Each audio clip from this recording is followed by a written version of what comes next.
Hi friends, நம்ம இன்றைக்கி என்ன பார்க்க போகிறோம் அப்படின்னா காலிஃப்ளவர் கிரேவி தான் பார்க்க போகிறோம். அதுக்கு ஃபஸ்ட்டு இது பிளான்ச் பண்ணி எடுக்க போகிறோம். ஒரு பேனில் தண்ணியை கொதிக்க வச்சுட்டு அது கூட மஞ்சப்பொடி வந்து ஆட் பண்ணலாம். ஸோ மஞ்சப்பொடி ஆட் பண்ணிவிட்டு காலிஃப்ளவரை ஃபுல்லாக உள்ளே சேர்த்துடலாம்.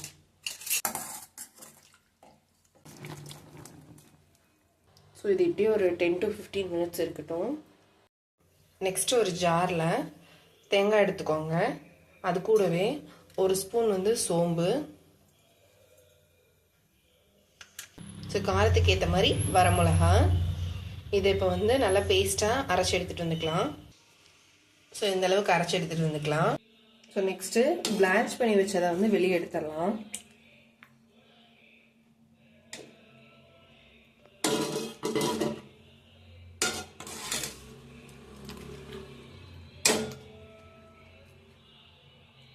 நெக்ஸ்ட்டு அடுப்பில் ஒரு பேன் வச்சுட்டு ஆயில் ஹீட் ஆனதும் கடுகு போட்டுடலாம். கடுகு பொரிஞ்சதும் ஆனியன்,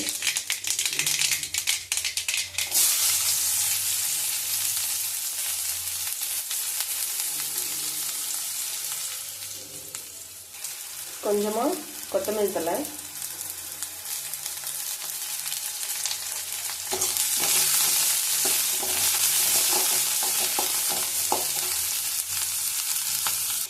வெங்காயம் வதங்கினதும் தக்காளி,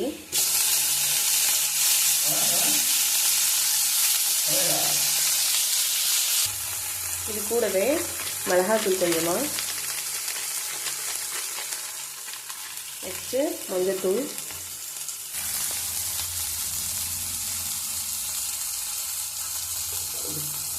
நெக்ஸ்ட்டு இதை நல்லா மிக்ஸ் பண்ணி விட்டுருங்க. நெக்ஸ்ட் இது கூட நம்ம பிளான்ச் பண்ணி வச்சுருக்கிற காலிஃப்ளவரை ஆட் பண்ணிடலாம். இது நல்லா இந்த மசாலாவோட மிக்ஸ் பண்ணணும். நெக்ஸ்ட்டு இது கூட ஒரு ஸ்பூன் குழம்பு மிளகாத்தூள், சிக்கன் பொடி, அதுவும் ஒரு ஸ்பூனோட சேர்த்துக்கோங்க.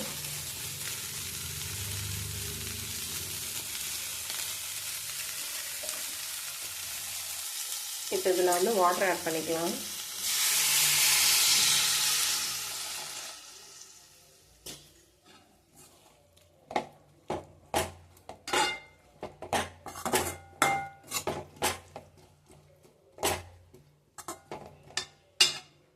இதை அப்படியே தட்டு போட்டு க்ளோஸ் பண்ணி ஒரு 10 மினிட்ஸ் வந்து வேக விடலாம். 10 மினிட்ஸ் ஆயிடுச்சு. ஸோ இதுக்கப்புறம் நம்ம அரைச்சி வச்சுக்கிற மசாலா வந்து ஆட் பண்ணலாம். ஸோ ஆட் பண்ணதுக்கப்புறம் நல்லா மிக்ஸ் பண்ணி விட்டுருங்க.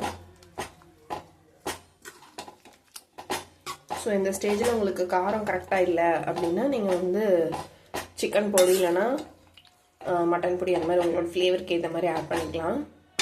ஸோ இதுக்கப்புறம் சால்ட், ஸோ ஒரு 5 மினிட்ஸ் இருக்கட்டும். ஸோ கிரேவி ரெடி ஆகிடுச்சு. லாஸ்ட்டாக கொத்தமல்லி தழை போட்டு ஆஃப் பண்ணிடலாம்.